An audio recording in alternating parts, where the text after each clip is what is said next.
Delhi NCR के लोगों के लिए बड़ी खबर है। दिल्ली के अस्पतालों में सिर्फ दिल्ली वालों का इलाज होगा।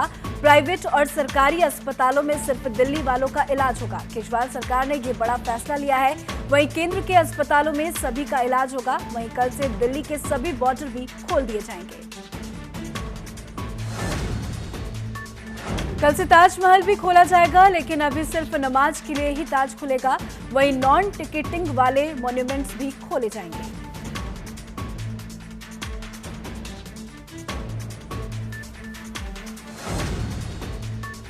प्रवासी मजदूरों को रोजगार देने के लिए बड़ी तैयारी की जा रही है। पीएमओ ने सभी मंत्रालयों से कार्य योजनाओं के प्रस्ताव मांगे हैं। आपको बता दें कि यूपी समेत 3 राज्यों के 116 जिलों में सबसे ज्यादा प्रवासी मजदूर पहुंचे हैं।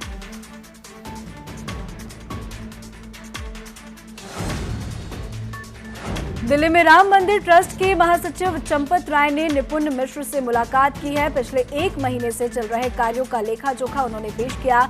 बता दें कि निपेंद्र मिश्र राम मंदिर निर्माण समिति के चेयरमैन हैं। कोरोना पर मुजफ्फरनगर से बड़ी खबर सामने आई है। यहां एक दिन में कोरोना के 17 मामले सामने आए। मुजफ्फरनगर में कोरोना मरीजों की संख्या बढ़कर 70 हो गई। कोरोना मरीजों में 2 स्वास्थ्यकर्मी भी शामिल हैं। देश को कोरोना से राहत मिलती नहीं दिख रही। भारत में कोरोना मरीजों की संख्या 2,46,000 के पार हो गई है। पिछले 24 घंटे में सबसे ज्यादा 9,971 नए केस सामने आए। वहीं कोरोना से अब तक जो लगातार संख्या है वो बढ़ती ही जा रही है। यूपी में कोरोना के आंकड़े 10,000 के पार हो गए हैं। यूपी में कोरोना का आंकड़ा 10,103 पहुंच गया। प्रदेश में अब तक 268 लोगों की मौत हुई है, जबकि 5,908 मरीज इलाज के बाद ठीक हो गए हैं।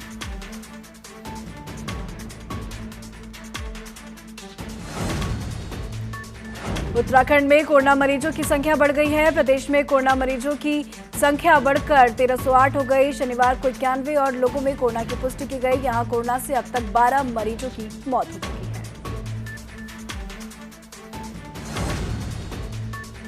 लखनऊ में कोरोना का कहर जारी है। यहां बलरामपुर अस्पताल में एक और बुजुर्ग की मौत हुई। यहां कोरोना से अब तक 6 लोगों की मौत हो चुकी है।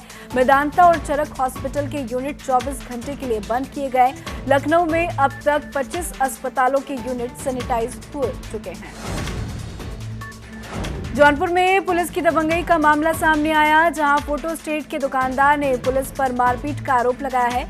दुकानदार का आरोप है कि पुलिसकर्मी ने फोटो स्टेट कराई। जब उनसे पैसे मांगे तो पुलिसकर्मी ने उसके साथ मारपीट की। वहीं इस मामले में क्षेत्राधिकार नगर सुशील कुमार ने एक सिपाही को सस्पेंड करते हुए पूरे मामले की जांच करने की बात कही है। कल से पूरे देश में मंदिर खुलने हैं, लेकिन मंदिर खुलने को लेकर वाराणसी में संशय बना हुआ है। एसडीएम से परमिशन के बाद ही मंदिरों को खोलने की अनुमति होगी। आज शाम मंदिर प्रशासन के साथ डीएम की बैठक के बाद इस पर फैसला किया जाएगा। लॉकडाउन के बाद अब सरकार देश भर के सभी धार्मिक स्थल खोलने की तैयारी कर रही है। प्रमुख मठ मंदिरों के भगवान के पट भी खोल दिए जाएंगे। लगभग 2.5 महीने के बाद अब सभी देवस्थल खोल दिए जाएंगे। भगवान श्री राम की ताजपोशी चित्रकूट के मठ मंदिर भी कल से खोल दिए जाएंगे। भगवान के पट खुलने मात्र की सूचना मिलने पर ही जहां तीर्थ यात्रियों के साथ ही यहां के साधु संतों में भी खुशी की लहर नजर आ रही है। कानपुर में एक दिल दहलाने वाली घटना सामने आई। यहां बहू ने ससुर को उतारा मौत के घाट। धारदार हथियार से बहू ने ससुर की हत्या कर दी है। आरोपी बहू को पुलिस ने गिरफ्तार कर लिया है। बिदुन थाना क्षेत्र के नगवा विश्रामपुर गांव की पूरी घटना बताई जा रही है। अमरोहा में घर में घुसकर युवक की गोली मारकर हत्या कर दी गई। आपसी विवाद को लेकर वारदात को अंजाम दिया गया। हत्या के बाद आरोपी फरार है। हसनपुर कोतवाली क्षेत्र के डोमखेड़ा गांव का ये पूरा मामला है। मऊ में देशी शराब की ठेके के सेल्समैन की हत्या कर दी गई। हत्या के मामले में पुलिस के हाथ अभी तक खाली है। एडिशनल एसपी ने बताया कि प्राथमिक रिपोर्ट दर्ज कर ली गई है और हत्यारों को पकड़ने की पूरी कोशिश भी की जा रही है।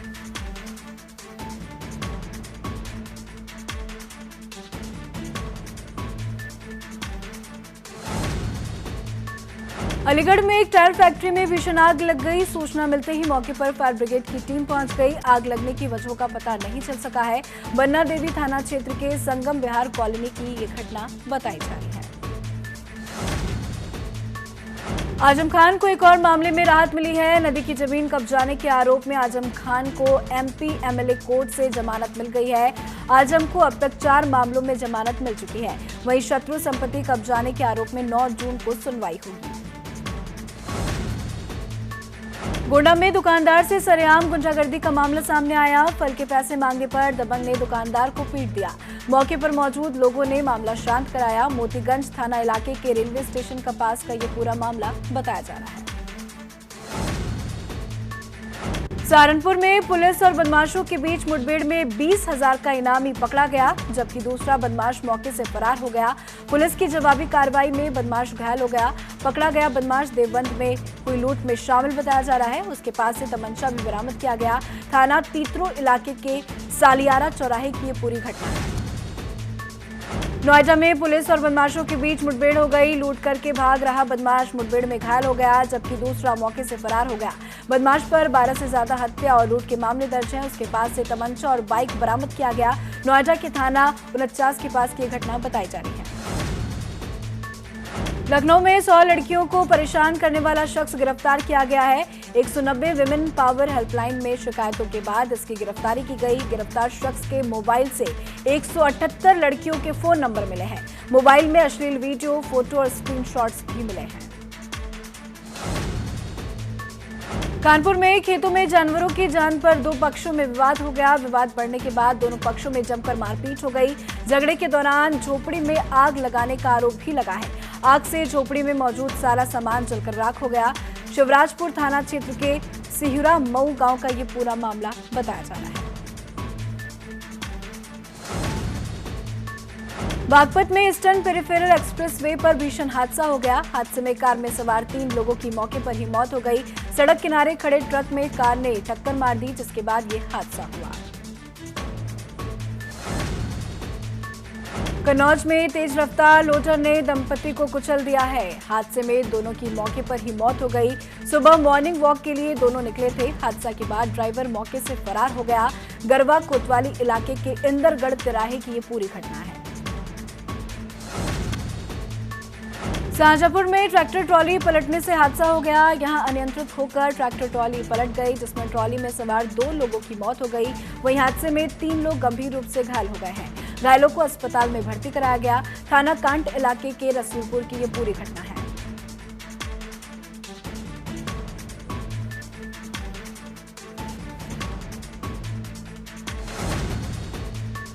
कानपुर में पुलिस को बड़ी कामयाबी हाथ लगी है। यहां एसटीएफ और पुलिस ने 2.25 करोड़ की चरस बरामद की है। चरस के साथ 2 तस्कर भी गिरफ्तार किए गए।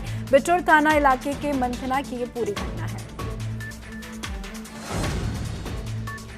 हरदोई के अयारी गांव में उस समय सनसनी फैल गई जब खेत पर पानी लगा रहे युवक को रिटायर्ड फौजी ने गोली मार दी। नशे की हालत में रिटायर्ड फौजी ने वारदात को अंजाम दिया। घायल युवक को इलाज के लिए जिला अस्पताल में भर्ती कराया गया। वहीं पुलिस ने मामला दर्ज करके कार्रवाई शुरू कर दी है। शाहजहांपुर लॉकडाउन में ढील मिलते ही चोर दिन दहाड़े मास्क लगाकर चोरी कर रहे हैं। ऐसा ही मामला मोहल्ला कच्चा कटरा में देखने को मिला, जहां 3 चोरों ने दिन दहाड़े बुलेट पर हाथ साफ कर दिया। उनकी ये करतूत सीसीटीवी में कैद हो गई है। अमरोहा में गांव के 4 युवक ने घर में घुसकर युवक की गोली मारकर हत्या कर दी। यही नहीं, पुलिस ने शिकायत करने पर परिवार वालों को धमकाकर फरार कर दिया। मृतक के परिजनों ने गांव के ही 4 लोगों पर हत्या करने का आरोप लगाते हुए मुकदमा दर्ज कर लिया है। पुलिस हत्यारों को पकड़ने के लिए टीम गठित कर दबिश दे रही है। जालौन में जमीन को लेकर 2 पक्षों में मारपीट और पत्थरबाजी हुई। घटना में कई लोग घायल हो गए। ग्रामीणों ने दबंगों पर खेत पर कब्जा करने का आरोप लगाया है। कोच कोतवाली इलाके के तहारपुर गांव की ये घटना बताई जा रही है। ललितपुर में सरकारी गेहूं कर योजना को प्राइवेट संस्था ने पलीता लगाया है। यहां बालू और गेहूं मिक्स कर वेयरहाउस को 1000 बोरी भेजी गई। एफसीआई कर्मियों ने अधिकारियों को इसकी सूचना दे दी है। श्रावस्ती में कोना पुलिस ने फरार चल रहे 2 आरोपियों को गिरफ्तार करने में सफलता हासिल की। गैंगस्टर एक्ट में फरार चल रहा आरोपी मैसर पुलिस के हत्थे चढ़ा। पुलिस आरोपी पर 15,000 का इनाम था। वहीं दहेज हत्या में फरार चल रहा आरोपी अखिलेश कुमार को भी सीता द्वार के पास से गिरफ्तार किया गया। दोनों आरोपियों को जेल भेज दिया गया है। गोरखपुर में 2 कांस्टेबल को टिकटॉक वीडियो बनाना भारी पड़ गया। कांस्टेबल प्रदीप कुमार और विवेक कुमार को एसएसपी डॉक्टर सुनील गुप्ता ने लाइन हाजिर कर दिया। दोनों ने वर्दी में टिकटॉक बनाकर वायरल किया था। दोनों कांस्टेबल गोला थाने में तैनात थे। देहरादून शहर में रविवार को भी सैनिटाइजेशन का काम जारी है। जिलाधिकारी आशीष श्रीवास्तव ने सभी उप जिला दिया कि देहरादून के आउटर के इलाके में भी सैनिटाइजेशन का काम को तेजी से किया जाए। वहीं डेंगू से भी निपटने के लिए भी जिलाधिकारी ने अधिकारियों को कड़े निर्देश दिए हैं, जिसके तहत बुधवार और शनिवार को डेंगू के खिलाफ भी 1 घंटे अभियान जिला प्रशासन चलाएगा। जिलाधिकारी ने साफ कहा कि कोरोना संक्रमण से बचने के लिए जो निर्देश दिए जा रहे हैं उनका पालन किया जाए। कांग्रेस प्रदेश अध्यक्ष प्रीतम सिंह ने आरोप लगाया है कि उत्तराखंड सरकार ने निरंजनपुर सब्जी मंडी में कोरोना संक्रमण होने दिया और जब कई लोग संक्रमित हुए तब जाकर सरकार जागी है। प्रीतम के अनुसार सरकार ये बताए कि अब किसान अपनी उपज को कहां बेचेगा। गौरतलब है कि राज्य सरकार ने देहरादून की निरंजनपुर सब्जी मंडी अगले आदेशों तक पूर्ण बंद रखने के साथ साथ मालदेवता में वैकल्पिक कृषि मंडी का उपयोग करने का आदेश जारी किया है। उत्तराखंड के मुख्यमंत्री त्रिवेंद्र सिंह रावत ने फिल्म अभिनेता सोनू सूद से फोन पर बात की और मुंबई से प्रवासी लोगों को उत्तराखंड भेजने के लिए आभार जताया है। सीएम ने कहा कि सरकार और समाज का सहयोग ही हमें इस वैश्विक महामारी को हराने में बेहद मददगार साबित होगा। मुख्यमंत्री ने सोनू सूद को इस संकट के बाद उत्तराखंड आने का न्योता भी दिया।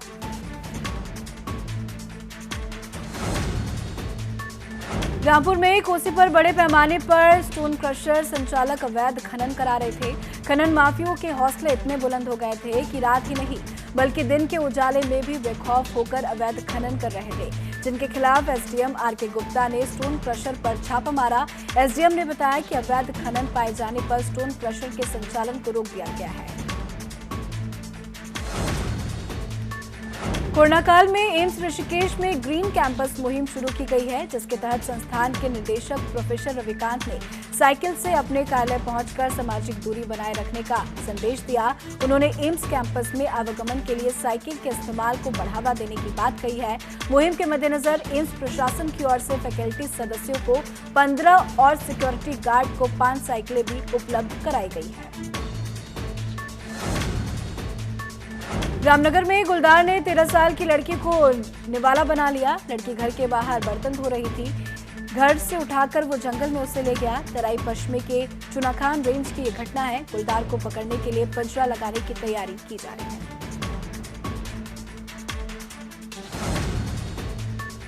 मेरठ में तेज हवाओं के साथ मूसलाधार बारिश ने दस्तक दे दी है। अचानक आई बारिश से मौसम खुशनुमा तो हो गया, लेकिन तेज हवाओं ने पेड़ों को नुकसान भी पहुंचाया है। मेरठ में पिछले कई दिनों से जबरदस्त गर्मी पड़ रही थी, जहां पारा चढ़ा हुआ था। ऐसे में मूसलाधार बारिश से लोगों को राहत मिली है। आप तस्वीरों में भी साफ देख सकते हैं कि किस तरह से हवाओं के साथ मूसलाधार बारिश चल रही है। उधर पहाड़ों की रानी मसूरी में भी मौसम का मिजाज बदल गया। यहां झमाझम बारिश से जनजीवन अस्त व्यस्त हो गया। तेज बारिश के चलते शहर के नाले उफान पर हैं।